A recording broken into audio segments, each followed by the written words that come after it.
বলেন আমাদের কিতাব কোরআন শরীফ সবচেয়ে বড় না ছোট? আমরা নবীর উম্মত সবচেয়ে বড় না ছোট? সবচেয়ে বড়। আমরা কেমন কিতাব পাইছি, আমাদের কিতাবটা কেমন, এটা নিয়ে আমি একটু কথা বলবো, যেহেতু মাদ্রাসা।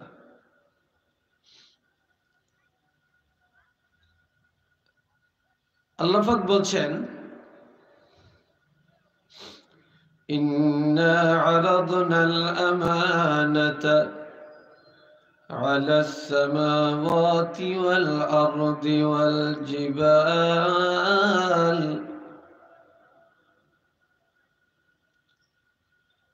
এই ৩০ পারা কোরআন আমি আল্লাহ আসমানে রাখতে চাইছিলাম,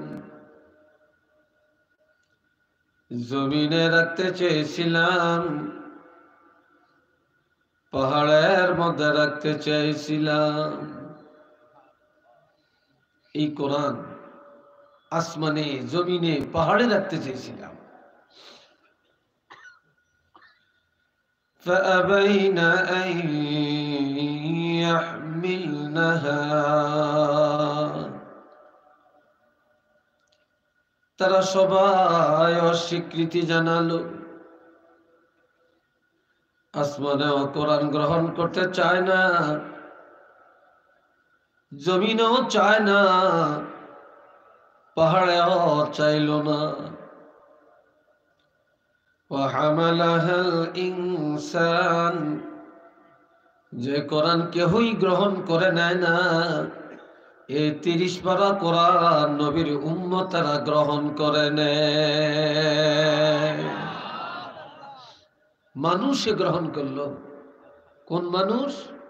যারা শ্রেষ্ঠ নবীর উম্মত।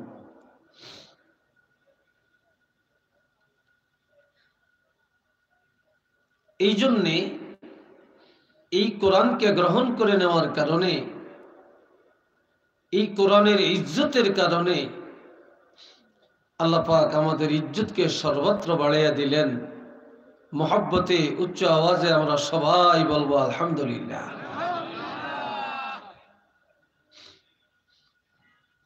আল্লাহ আরো বলছেন, لو أنزلنا هذا القرآن على جبل ও দুনিয়ার মানুষেরা, এই কোরআন আমি আল্লাহ যদি পাহাড়ের মধ্যে নাজিল করতাম, লারাআইতাহু খাশিআম মুতাসাদ্দিআম মিন খাশিয়াতিল্লাহ,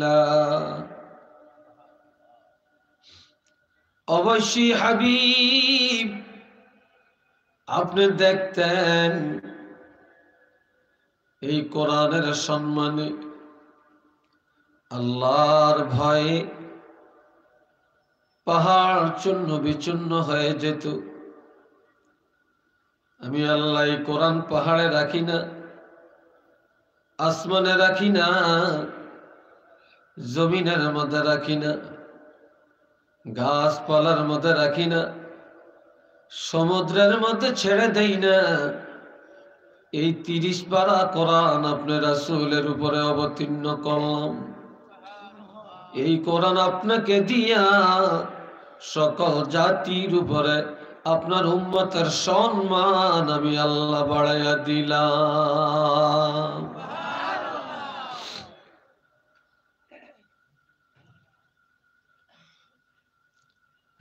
وتلك الأمثال نضربها للناس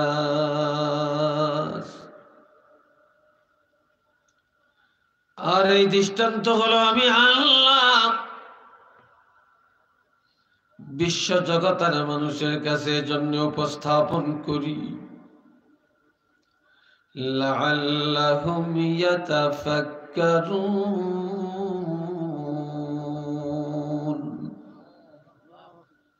মানুষ যেন কোরআন নিয়ে চিন্তা করে, বুঝার চেষ্টা করে, কোরআনকে জানার চেষ্টা করে, কোরআনের জ্ঞান, কোরআনের হেদায়েত যেন অর্জন করে দুনিয়া এবং আখিরাতে নাজাতের পথ খুঁজে নিতে পারে।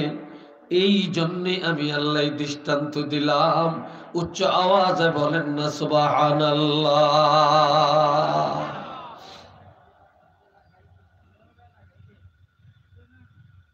আল্লাহ, আপনারা সবাই এইভাবে হাঁটু উঠে বসবেন না। এই যে এইভাবে বসছেন, এইভাবে বসবেন না, হাঁটু নামে বসেন সবাই। এটা কিন্তু মাহফিলে বসার আদব না, এটা হাদিসে নিষেধ করা হয়েছে। মসজিদও এইভাবে বসা নিষেধ।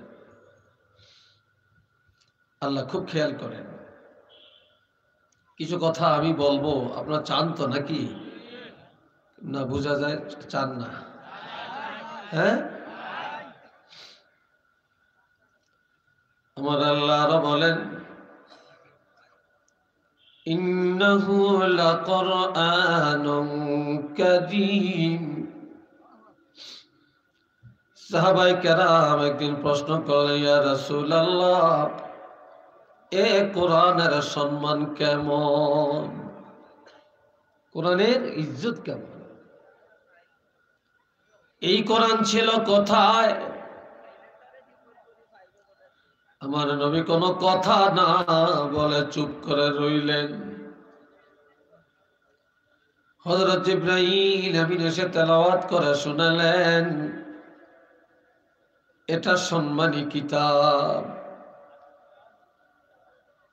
এটা সম্মানী কিতাব, এটা সবচেয়ে দামি কিতাব। এই কিতাবের উপরে আর কোন কিতাবের মর্যাদা নেই। শুধু এই কিতাবেই সম্মানী বানাই না,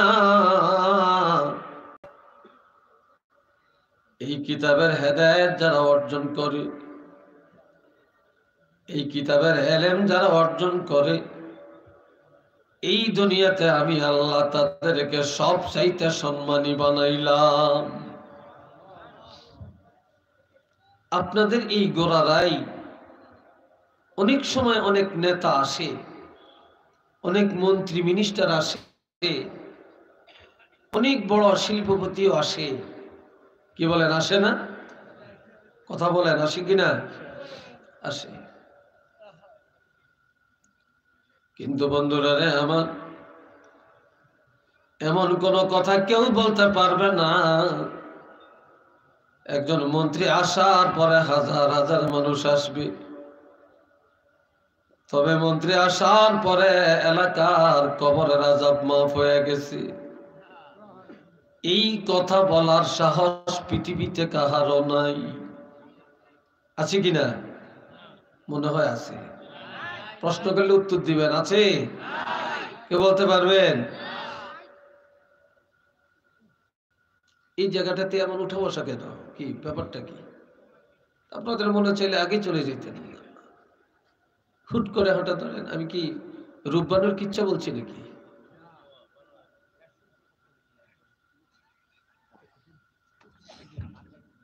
এটা তো ঠিক না। বারা খেয়ে আল্লাহ কটা সকল ভিতরে আগুয়ানের এখান থেকে সরে দেখুয়া ওয়াজও ডিস্টার্বর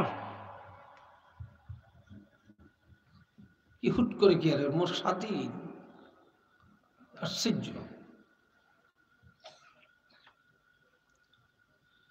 এ ভাইরা আমার খেয়াল করেন,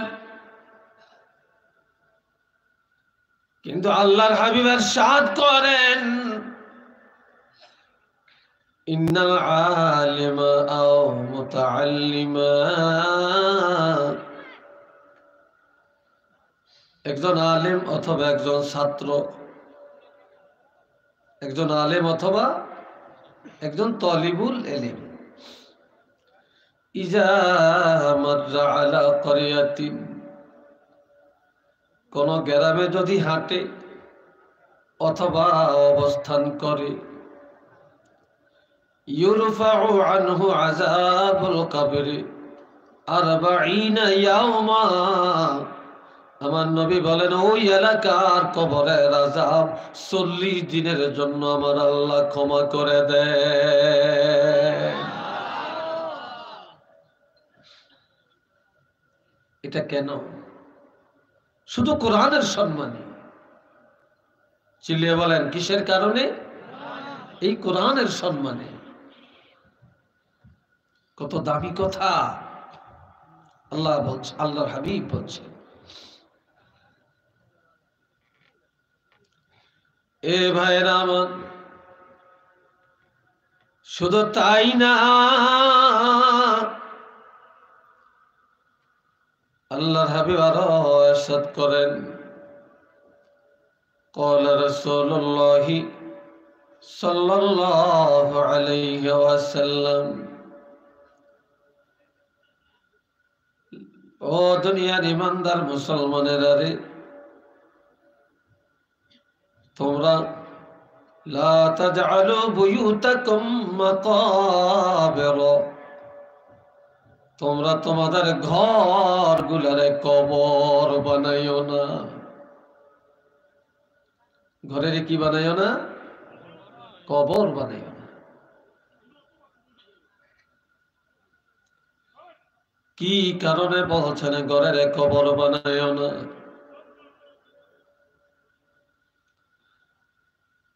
কবরের মধ্যে কোরআন তেলাওয়াত নাই,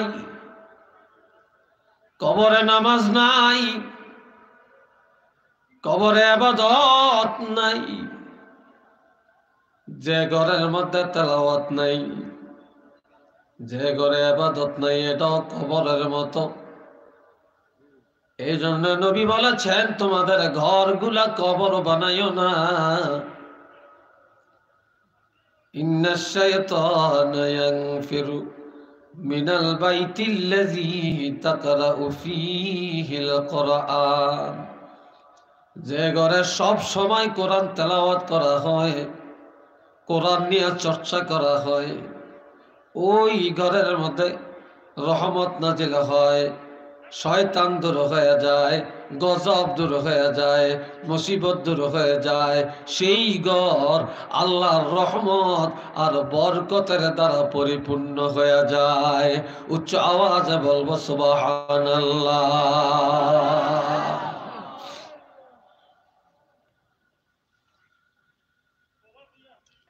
আল্লাহ,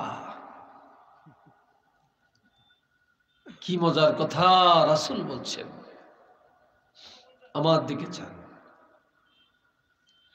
রে বাবাজি না, আমার খেয়াল করেন, এই কোরআন সম্মানী কিতাব, এই কিতাবের দুনিয়াতে সম্মান বাড়ায়, কবরের সম্মান বাড়ায়, কিয়ামতের সম্মান বাড়ায়। এই কিতাবে মা বাপের সম্মান বাড়ায়, আত্মীয় স্বজনের ইজ্জত বাড়ায়, সমাজের ইজ্জত বাড়ায়, সংসদের ইজ্জত বাড়ায়, রাষ্ট্রের ইজ্জত বাড়ায়।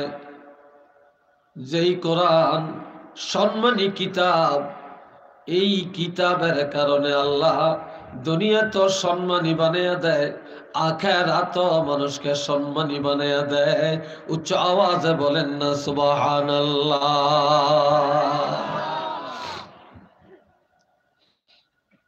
এটা এমন একটি কিতাব। সাহাবীদের প্রশ্ন ছিল, কিতাবটা ছিল কোথায়? আমার আল্লাহ জানিয়ে দেন, ফি কিতাবিম মাকনুন।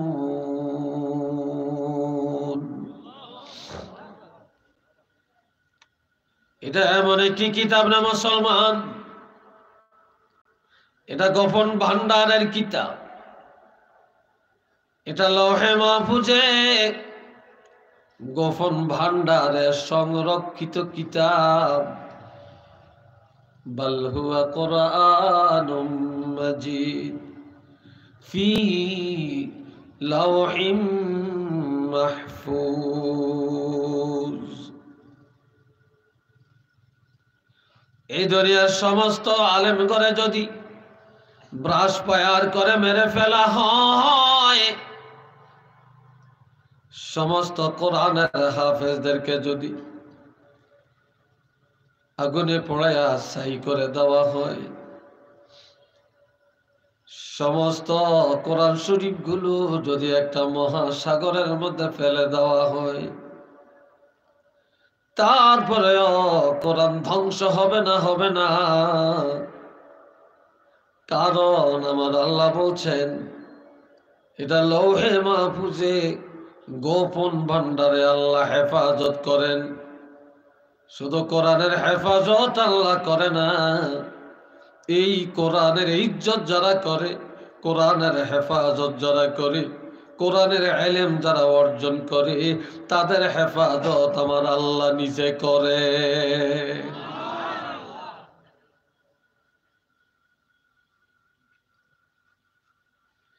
একটা মেয়ে লোক 5 ওয়াক্ত নামাজ আদায় করেন, স্বামীর খেদমত করেন। এ মহিলা সংসারের কাজ করেন, অবসর সময়ে শুধু কোরআন হাতে নিয়ে কোরআন পড়েন। এখন তো ঘরে ঘরে কোরআন আছে, মহিলারা এখন কোরআন তেলাওয়াতের কাছে যাইতে চায় না। এখন কোরআন শরীফ ঘরে ঠিকই আছে, চুমা খায়, হাতে ধরে খুব যত্ন করে, কিন্তু কোরআনের আমল, কোরআনের তেলাওয়াত এখন ঘরের থেকে চলে গেছে।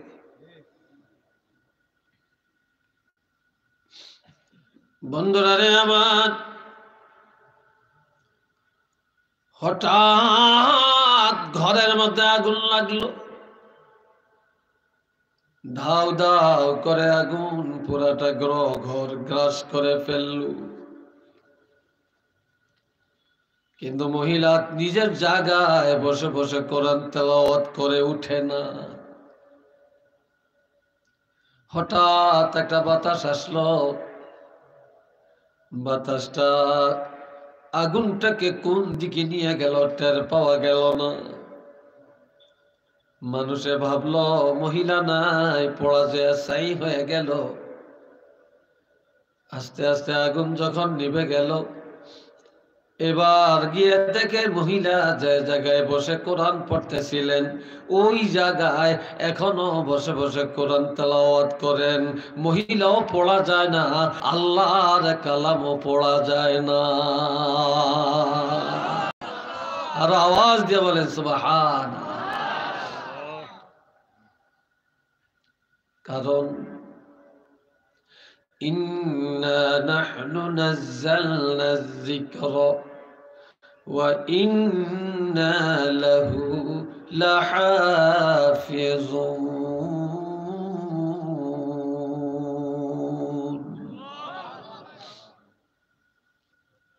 আমার আল্লাহ বলেন কোরআন নাযিল করেছি আমি আল্লাহ, এই কোরআনের হেফাজত করব আমি আল্লাহ।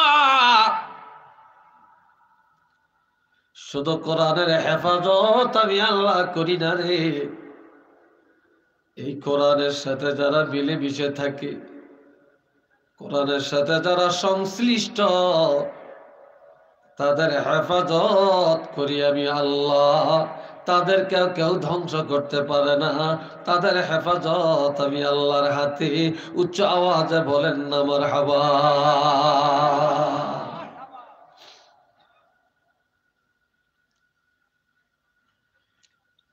লা ইয়ামাসসুহু ইল্লাল মুতাহহারুন। আমার আল্লাহ বলেন এটা এমন কিতাব, পবিত্রতা ছাড়া এই কোরআন ধরা যায় না, ওযু ছাড়া ধরা যায় না, পাক পবিত্রতা ছাড়া কোরআন স্পর্শ করা যায় না। কোরআন ধরতে হলে পবিত্রতা লাগবে, কোরআন পড়তে হলে পবিত্রতা লাগবে। কারণ এই কিতাবে মানুষকে পবিত্র বানায়, এই কিতাবে মানুষকে জান্নাতি বানায়, এই কোরআন মানুষকে হাতে ধরে জান্নাতে পাঠায়, এই কোরআন মানুষকে সুপারিশ করে। যে কোরআন সন্তান কোরআনওয়ালা হলে মা বাপ সম্মানী হয়ে যায়, পিতামাতা কোরআনওয়ালা হলে সন্তান সম্মানী হয়ে যায়, এলাকায় আলেম থাকলে ওই এলাকা সম্মানী হয়ে যায়। এই জন্যে এই কিতাবে সব জায়গায় মানুষকে সম্মানী বানায়। আর এই সম্মানী কিতাব ধরতে হলে অজু ছাড়া ধরা যায় না, পবিত্রতা ছাড়া ধরা যাবে না। উচ্চ আওয়াজে বলুন না সুবহানাল্লাহ।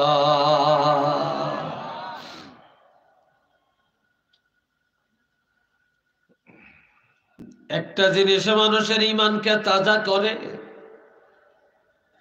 আর একটা জিনিস মানুষের আমলকে তাজা করে। قال رسول الله صلى الله عليه وسلم كثرة ذكر الموت وتلاوة القرآن। বেশি বেশি কবরের চিন্তা, বেশি বেশি মৌতের চিন্তা মানুষের আমলকে তাজা করে। যে যত বেশি কবরের চিন্তা করে সে তত বেশি নামাজ আদায় করে,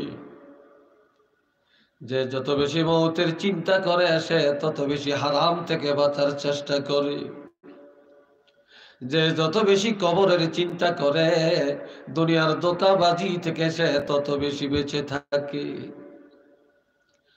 আর কোরআন তেলাওয়াত মানুষের ঈমানকে বাড়ায়া, ঈমানকে শক্তিশালী করে দেয়, ঈমানকে তাজা করে দেয়। আমার ভাইয়েরা, মৌতের চিন্তা আমলকে তাজা করে, আর কোরআন তেলাওয়াত মানুষের ঈমানকে তাজা করে।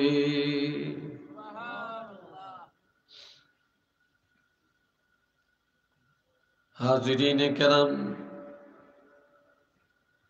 এই কোরআন কেমন কোরআন? আমার আল্লাহ বলেন, যালিকাল কিতাবু লা রাইবা ফীহি হুদাল লিল মুত্তাকিন। আমার দিকে চান, কথা চলবে তো? চিল্লিয়ে বলেন চলবে? রাজি আছেন? সবাই রাজি আছেন? রাজি নাই কার একটু হাত তোলেন তো। সবাই রাজি, মাশাআল্লাহ। একটা তাকবীর দেন দেখি, আপনাদের জজবা আসুক। নারায়ে তাকবীর। আওয়াজটা ভালো হইছে না? নারায়ে তাকবীর, নারায়ে রিসালাত। মাশাআল্লাহ, আল্লাহ কবুল করেন। সবাই বলুন আমিন।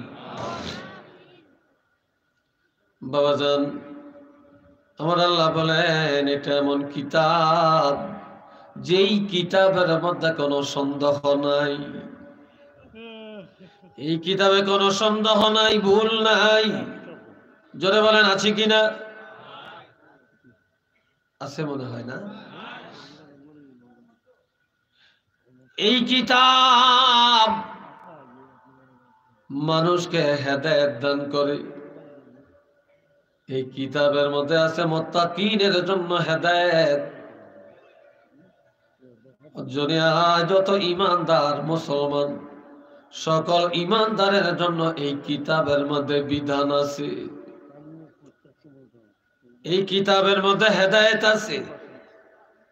এই হেদায়েতের অর্থ বিধান, নামাজের বিধান, হজের বিধান, যাকাতের বিধান, ফরদার বিধান, হালালের বিধান, হারাম থেকে বাঁচার বিধান, রাষ্ট্রীয় বিধান, রাজনীতির বিধান, ব্যবসার বিধান, অর্থনীতির বিধান, সমাজনীতির বিধান।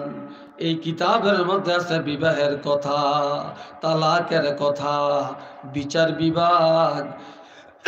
এই কিতাবের মধ্যে আছে বন্টননামা। এইভাবে একটা একটা করে সব আমার আল্লাহ ঈমানদারের জন্য সাজিয়ে রেখেছে।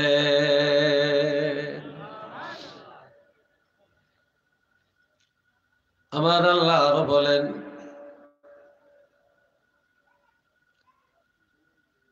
الذين يؤمنون بالغيب ويقيمون الصلاة ومما رزقناهم ينفقون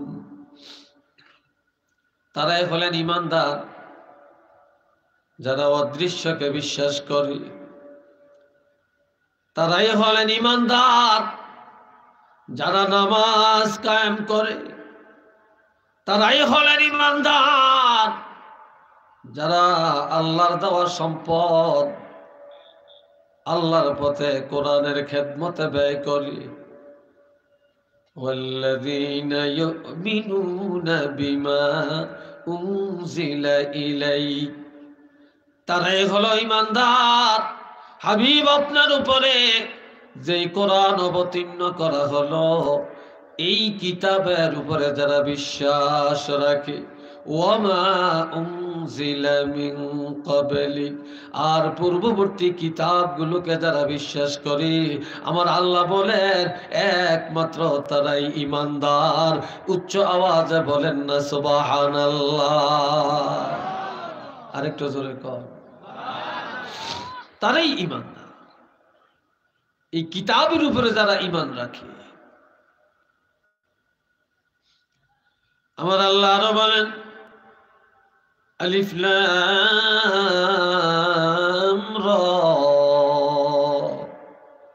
তিলকা আয়াতুল কিতাবিল মুবিন। এই কিতাবের আয়াতগুলি সুস্পষ্ট কিতাবের আয়াত। এই কিতাবের আয়াত এমন ভাবে আল্লাহ নাজিল করেছেন তোমাদের বুঝার জন্য সমস্যা নাই, আমলের জন্য সমস্যা নাই। এগুলো স্পষ্ট কিতাবের আয়াত। তোমরা যেটা জানতে চাবে সেটা এই কোরআনের থেকে জানতে পারবে। কেননা এমন ভাষায় আল্লাহ কোরআন অবতীর্ণ করে না যেটা তোমাদের জানতে সমস্যা, বুঝতে সমস্যা। ইন্না আনজালনাহু কুরআনান আরাবিয়্যা আমার আল্লাহ বলেন এই কোরআন আমি আল্লাহ আরবি ভাষায় নাজিল করেছি। বলেন তো কোন ভাষা? আর একটু জোরে বলেন কোন ভাষা? এই কোরআন আমি আল্লাহ আরবি ভাষায় নাজিল করেছি। ফার্সি ভাষায় কোরআন নাজিল হয় না, ইংরেজি ভাষায় কোরআন নাজিল করে না, উর্দু ভাষায় আল্লাহ কোরআন নাজিল করেন না। এই কোরআন আরবি ভাষায় আল্লাহ নাজিল করেছেন। কেন? আল্লাহর ভাষা হলো আরবি, আরশে আজিমের ভাষা হলো আরবি, লৌহে মাহফুজের ভাষা হলো আরবি, আসমানের ভাষা আরবি, মক্কা শরীফের ভাষা আরবি, মদিনার ভাষা আরবি, আমার নবীর ভাষা হলো আরবি, ফেরেশতাদের ভাষা আরবি, কবরের ভাষা হবে আরবি, জান্নাতের ভাষা হবে আরবি। ইংরেজি দুনিয়ার জন্য, আন্তর্জাতিক মাটির উপরের জন্য, কিন্তু কোরআন লৌহে মাহফুজ থেকে কিয়ামত পর্যন্ত সকল জায়গার জন্য কোরআন আন্তর্জাতিক ভাষা। একটু চিল্লিয়ে বলেন না সুবহানাল্লাহ।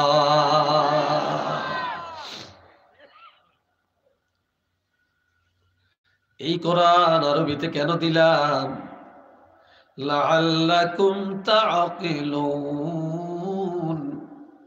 যাতে করে তোমরা আকলমান হতে পারো, তোমরা জ্ঞানী হতে পারো। একটা লোক যদি ওকালতি করে আর সেই লোকটা যদি কোরআন জানে সে জ্ঞানী। যদি একজন ব্যারিস্টার কোরআন জানে সেও জ্ঞানী। যদি একজন প্রধানমন্ত্রী কোরআন যদি জানে তাকেও জ্ঞানী বলা যাবে। প্রেসিডেন্ট যদি কোরআন জানে তাকেও জ্ঞানী বলা যাবে। কিন্তু যে যত বড় ক্ষমতার অধিকারী হোক না কেন, যদি কোরআন না জানে সে দুনিয়ার জ্ঞানী হতে পারে, আমার আল্লাহ তাকে জ্ঞানী বলে না, আমার রাসূল তাকে জ্ঞানী বলে না। এই জন্য আমার ভাইরা, আল্লাহ বলছেন তোমরা যদি কোরআনের ইলম অর্জন করো, অবশ্যই তোমরা আকলমান, তোমরা বুদ্ধিমান, তোমরা হবে জ্ঞানী, তোমরা হবে দার্শনিক, তোমরা হবে বৈজ্ঞানিক। একটু চিল্লিয়ে বলেন না সুবহানাল্লাহ। কষ্ট হয় না? কষ্ট হয় মনে হয় আপনাদের? জেনা কথাটাও বলেন না, এই কথাটাও মুখ দিয়ে আসে না, খুব ঠান্ডা পাইছে আপনাদেরকে মনে হয়। হ্যাঁ, সবাই বলেন আলহামদুলিল্লাহ। ভলিউমটা একটু বাড়ান, আলহামদুলিল্লাহ। এরে ভাইরা আমার, আমার আল্লাহ বলেন وَنُنَزِّلُ مِنَ الْقُرْآنِ مَا هُوَ شِفَاءٌ وَرَحْمَةٌ لِلْمُؤْمِنِينَ। কোরআন ঔষধ, কোরআন মুমিনের জন্য রহমত। দুনিয়াতে যত মেডিসিন আছে রে বাবা, কোরআনের চেয়ে এত বড় ঔষধ আর কোনটা নাই। আছে কিনা বলেন, জোরে বলেন আছে কিনা? কোরআন দেহের রোগের ঔষধ, কোরআন সামাজিক রোগের ঔষধ, কোরআন রাষ্ট্রীয় রোগের ঔষধ, কোরআন পেট ব্যথার ঔষধ, কোরআন যাদের সন্তান হয় না ওই গর্ভে নেক সন্তান আসার ঔষধ। এই কোরআন দুনিয়ার যত ভূত আছে, জিন পরি আছে, সব দৌড়ানোর ঔষধ। কোরআনে যদি ভূত দৌড়ায়, কোরআনে যদি জিন পলায়, কোরআনে যদি শয়তান পলায়, তাহলে যারা কোরআনের ইলম অর্জন করে তাদের কাছে সব রহমত বরকত আল্লাহর পক্ষ থেকে আসবে কিনা বলেন? চিল্লিয়ে বলেন আসবে কিনা?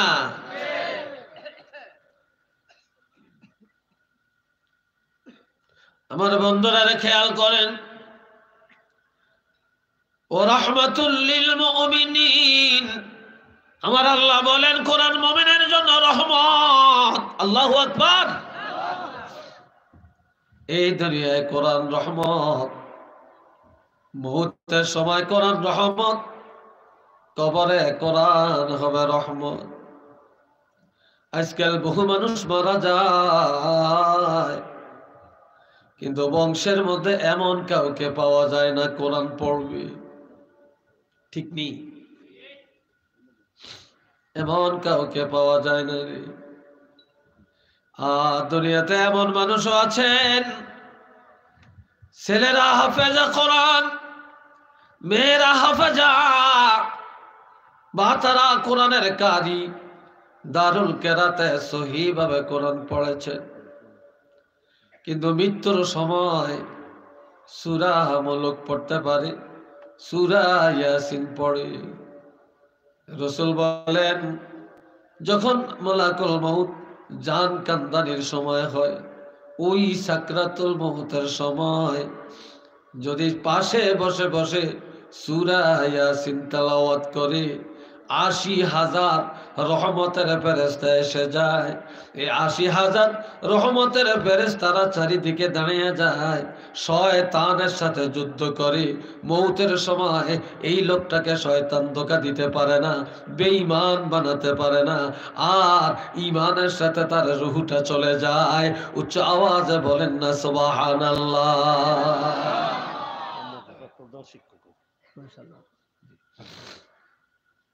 আল্লাহ, আপনারা আটার রুটি খান তো নাকি? আটার রুটি খান না? এই আটা মহিলারা আটার কাই তৈরি করে, কাই কাই বলেন তো নাকি? এই আটার কাইয়ের ভিতরে যদি একটা চুল অথবা একটা পাটের আঁশ পাওয়া যায়, এই চুলটাকে, এইভাবে টান দিয়া বের করলে আটার কাই যেমন টের পায় না, তেমনি ভাবে মৌতের সময় ছেলে মেয়ে কোন হাফেজে কোরআন যদি সূরা ইয়াসিন সূরা মুলুক তেলাওয়াত করে এমন ভাবে রুহুটা বের করে নিয়ে যায় যেন আটার কাই থেকে একটা সুতা টান দিয়ে বের করে নিয়ে গেল। ওই লাশ তার দেহটা একটুও টের পাবে না, পাবে না।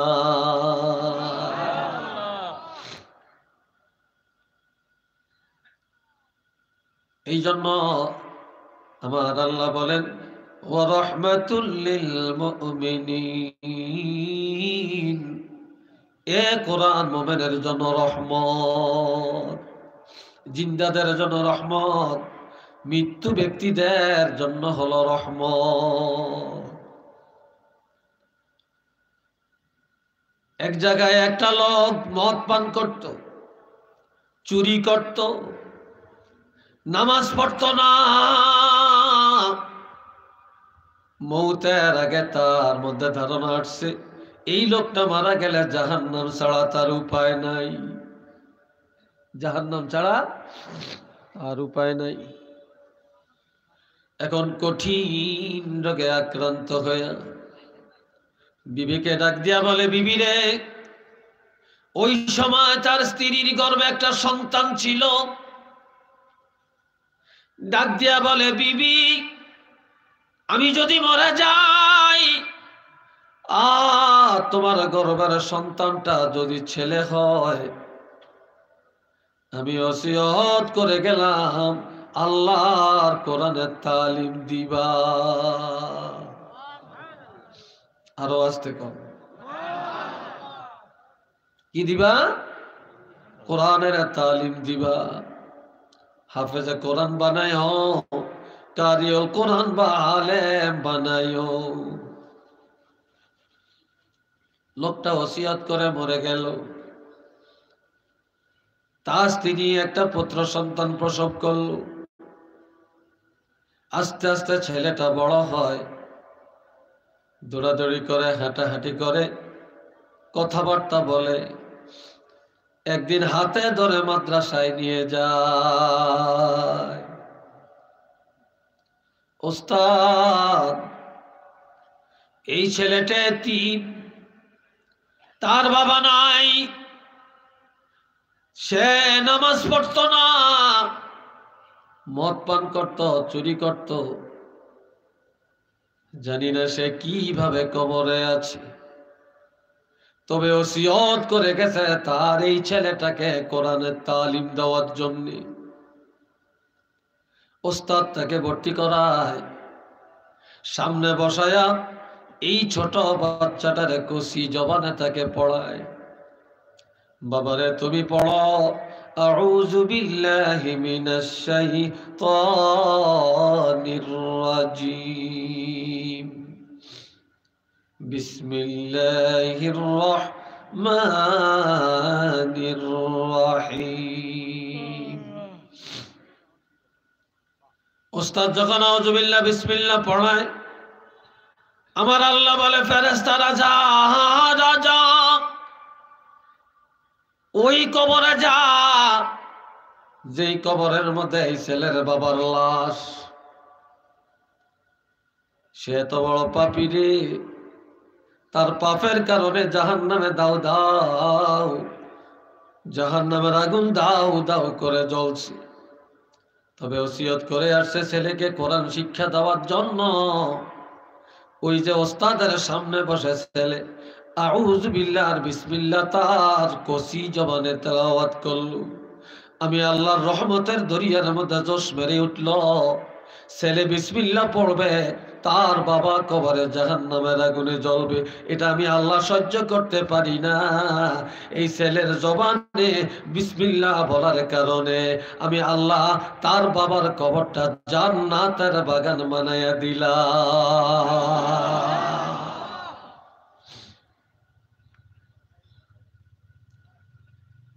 এ ভাইরা রে আমার, এই জন্য আর হাদিসে আছে যে ব্যক্তি প্রতিদিন ফজরের নামাজের পর, কোন নামাজ? চিল্লিয়ে বলেন কোন নামাজ? যে ব্যক্তি ফজরের নামাজের পরে 19 বার হাতের কোণের মধ্যে করে গনে গনে 19 বার বিসমিল্লাহ পড়বে। কয়বার? মনে থাকবে? চিল্লিয়ে বলেন মনে থাকবে? কয়বার? 19 বার যদি বিসমিল্লাহ পড়ে, তাহলে জাহান্নামের আযাব যারা দিবে ওই ফেরেশতাদের সংখ্যা হলো 19 জন। এই 19 জন ফেরেশতাই আযাব দেওয়া থেকে দূরে সরে যাবে, জাহান্নামের আযাব থেকে এই লোকটা নাজাত পাওয়া যাবে।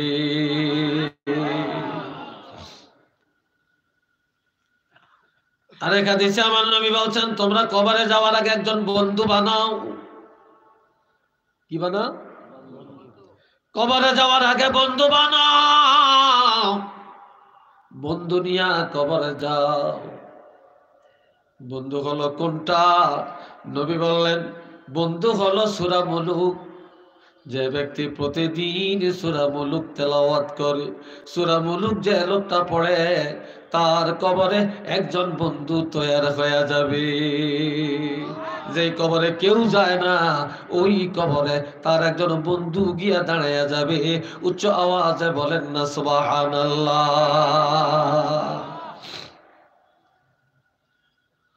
আজকাল অনেকে আমাদের কাছে দোয়া চায়, হুজুর দোয়া করেন, 10 বছর বিয়ে হয়েছে সন্তান হয় না,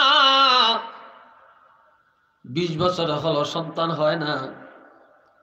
এইভাবে অনেক জায়গায় গেলে দোয়া চায়, পানি পড়ানে, কাসম পড়ানে, তাবিজ নে। ঠিক নেই? একটা সন্তানের জন্য কত ডাক্তার দেখায়, কত পরীক্ষা নিরীক্ষা।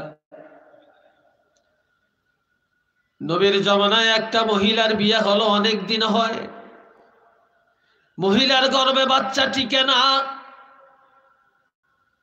স্বামী সিদ্ধান্ত নেন সে আর একটা বিয়ে করবে শুধু বাচ্চার জন্য, অথবা এ মহিলাটাকে তালাক দিবে। অনেক সময় হয় না, বাচ্চার জন্য বিবিকে তালাক দেয়া হলো, আরেক বিয়ে করে। ইতিহাস আমাদের জমিনে আছে কিনা বলেন? হ্যাঁ আছে না?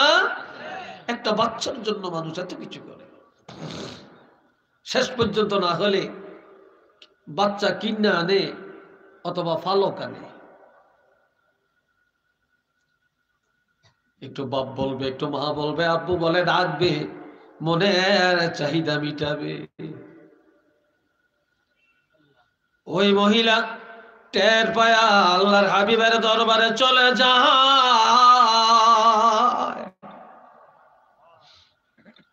গিয়ে বলে ইয়া রাসূলুল্লাহ, আমার বদনসিব, আমার গর্ভের মধ্যে কোনো সন্তান টিকে না। নবী গো, এই জন্য আমার স্বামী সিদ্ধান্ত নেয় আর একটা বিয়ে করবে অথবা আমাকে তালাক দিবে, আমাকে তালাক দিবে। যদি আপনার কাছে কোনো মেডিসিন থাকে, কি আশ্চর্য! আচ্ছা, আপনারা বাহিরে দাঁড়াইছেন কেন? ভিতরে বসার জায়গা নাই? এতগুলো মানুষ ভিতরে এসে বসলে সব পরিবেশটা কত সুন্দর দেখা যায়। আসেন, সব বসে যান। একটু দরুদ শরীফ পড়েন, সাল্লাল্লাহু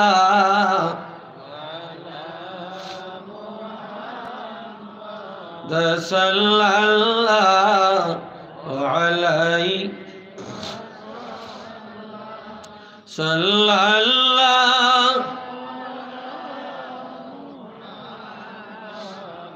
সাল্লাল্লাহু।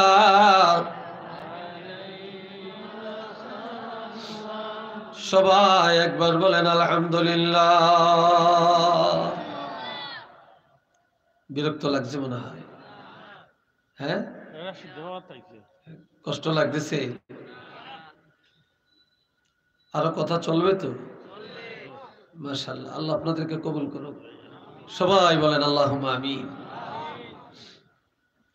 এ বাবাজিরা আমার খেয়াল করেন, নবী বলেন, মা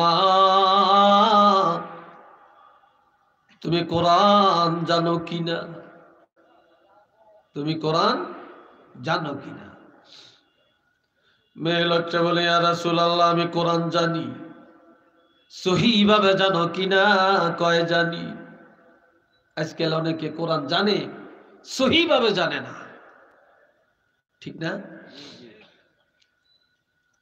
কোরআনের ইলম শিক্ষা করা যেমন ফরজ, সহিভাবে কোরআন তেলাওয়াত করাটাও ফরজ। কোরআন তেলাওয়াত যদি সহি না হয়, আপনার তো নামাজই হবে না। এই জন্যে এই সিলেটের মানুষের প্রশংসা না করে পারি না, তবে এটার অবদান আল্লামা সাহেব কেবলা ফজলুল রহমাতুল্লাহ আলাইহি দারুল কেরাত চালু করে যাওয়ার কারণে স্কুলে পড়ে, কলেজে পড়ে, খেতে কাজ করে, ব্যবসা করে, সবাই আল্লাহর কোরআন সহিভাবে পড়তে জানে। কি ভাই, কথা ঠিক না? কি হইল? জানে কিনা বলেন? সবাই জানে। তো ভিতরে আওয়াজ ঠিক হইব না? বাইরেরটা চলে ভিতরে? হ্যাঁ, কি আপনি কি মাইকের অপারেটর? তো এরা গেছে কই? আল্লাহ দুরূদ শরীফ পড়েন, সাল্লাল্লাহু আলা মুহাম্মদ সাল্লাল্লাহু আলাইহি ওয়াসাল্লাম, সাল্লাল্লাহু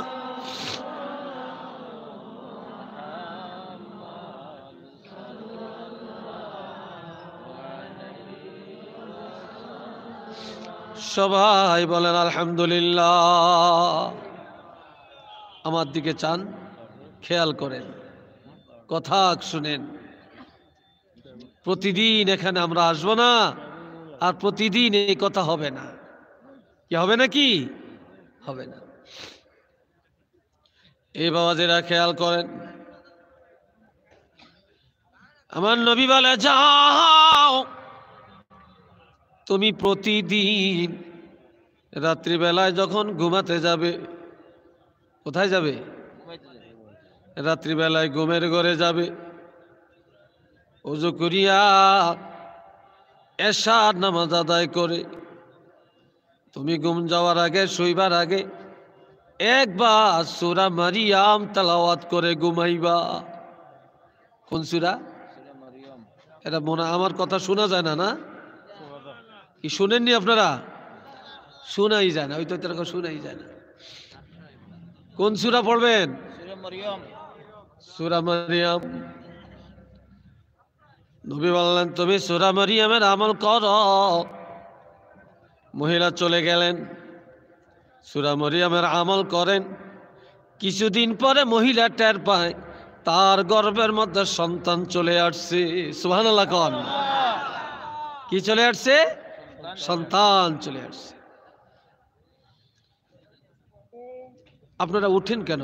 কারণ গেছে, এটা ঠিক হবে, মাইক ঠিক হবে, আপনারা একসাথে উঠেন না এভাবে, এটা বিরক্তকর, চরম বিরক্তকর। আমার মনে চাও ছেড়ে দিয়ে চলে যেতাম।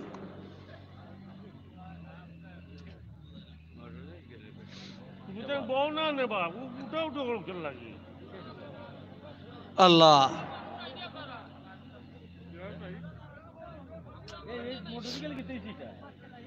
আমার ভাইরা খেয়াল করেন,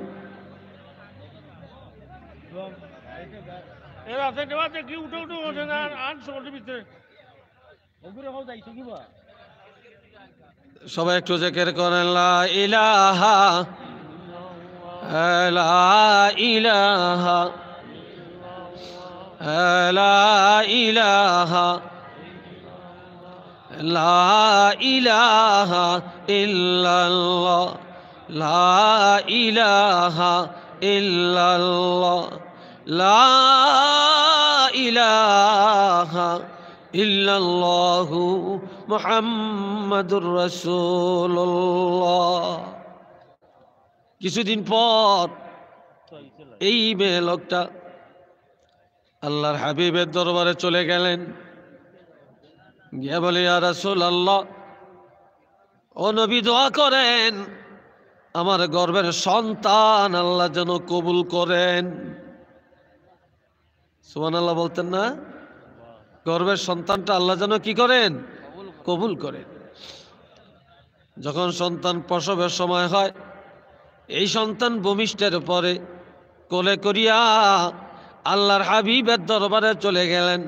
নবী দোয়া করে দিলেন আর বললেন যে তোমার এই সন্তান এমন সন্তান হবে, এই সন্তানের বংশ থেকে কিয়ামত পর্যন্ত অসংখ্য ওলি আল্লাহ দুনিয়াতে আসবে।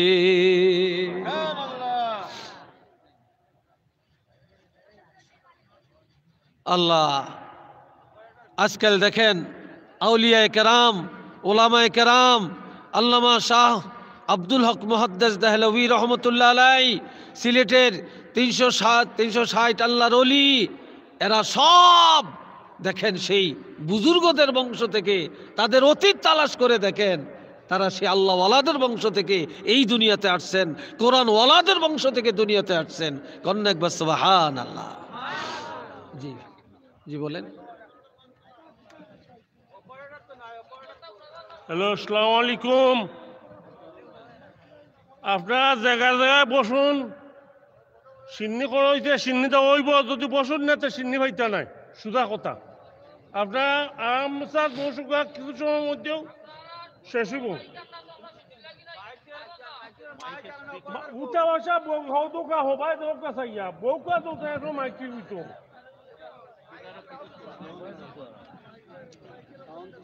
আল্লাহ কারণ না সময়। এ ভাইরা আমার খেয়াল করেন তো, জেনারেটর আসছে, এটা তো ঠিক হইব, তারা তো কেউ এখানে নেই। এটা ঠিক হয় না নি ভাই, মাইক ঠিক হয় না। হ্যাঁ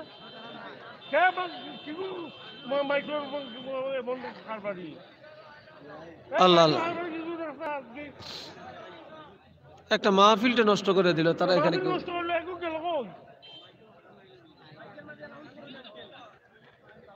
আল্লাহ আল্লাহ আল্লাহ, মাইক্রো অফারটা গেল হই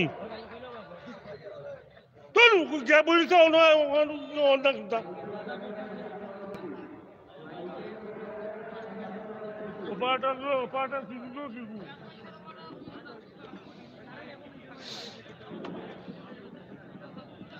আল্লাহ আমার ভাইরা, আমার ভাইরা আপনারা ধৈর্য ধরেন। দেখেন ধৈর্য না থাকলে কিছু হয় না, ধৈর্য ধরতে হবে।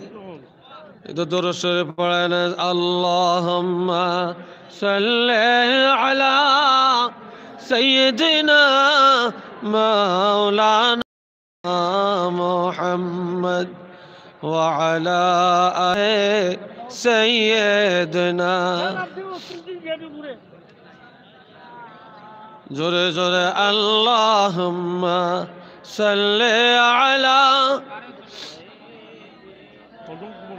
মাওলানা মুহাম্মদ ওয়া আলা আলি সাইয়্যিদিনা মাওলানা মুহাম্মদ। সবাই বলেন আলহামদুলিল্লাহ। আপনাদের ধৈর্য থাকলে আপনারা কথা শুনতে পারবেন, আপনারা হইচই করলে পারবেন না, হইচই করলে নড়াচড়া করলে পারবেন। হ্যাঁ, এখন দরকার তো ভিতরেরটা, দরকার তো ভিতরেরটার, বাহিরেরটা বন্ধ হইলেও সমস্যা নেই, ভিতরেরটা তো দরকার।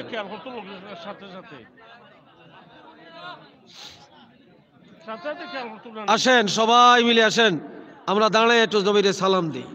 ইয়া নবী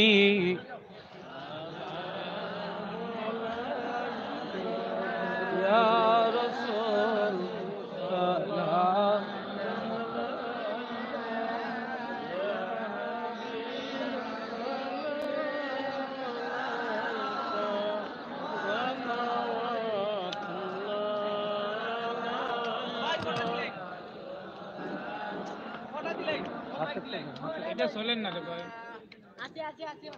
এমন বান্ধব আনছেন আপনারা, সব দিকে আটকে। طلع البدر علينا من ثنية وداعي وجب الشكر علينا ما دعا لله داعي يا نبي سلام عليك يا رسول